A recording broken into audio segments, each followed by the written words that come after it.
Pour la rentrée, donc, on projette des nouvelles formations pour les enseignants pour les aider à de nouvelles pratiques pédagogiques. On va beaucoup travailler sur l'enseignement différencié notamment, puisque en fait à Sainte-Marie on accueille des élèves de tout niveau. Donc de très très bons élèves qui ont besoin d'être nourris en fait intellectuellement, d'avoir des apports je dirais de très très bon niveau, et puis des élèves qui ont besoin d'accompagnement spécifique, et tout cela dans la même classe. Il n'y a pas de classe de niveau.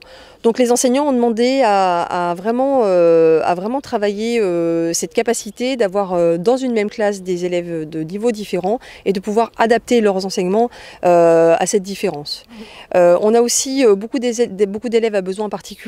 Donc on a promu une enseignante qui a vocation en fait à répondre aux besoins des familles sur les plans d'aide personnalisés, sur les dossiers éventuellement liés à la MDPH, parce qu'il y a une grosse demande d'accompagnement.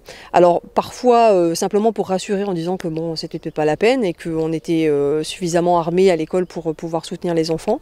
Mais voilà, on constate que dans l'enseignement privé globalement et à Sainte-Marie plus particulièrement aussi, on a beaucoup de demandes d'élèves à besoins particuliers. La SECPA est une section par exemple qui en fait prend un essor de plus en plus important chaque année.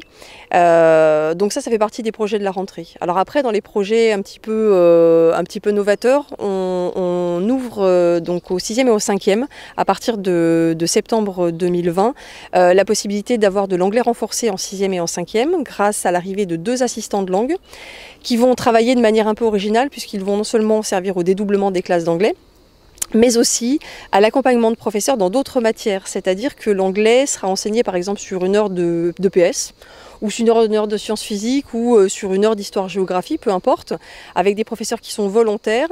En fait, l'idée, c'est de décloisonner de l'anglais simplement du cours d'anglais. C'est de dire, voilà, l'anglais, ça sert à donner des consignes en sport, ça sert à dire ses émotions en art plastique, ça sert à chanter, par exemple. Donc, le projet consiste à vraiment renforcer l'anglais, mais aussi à permettre à des élèves qui n'auraient pas d'appétence en grammaire, mais qui seraient par exemple plus spontanés à vivre cette matière et cet enseignement comme quelque chose de moins stressant, mais de plus spontané.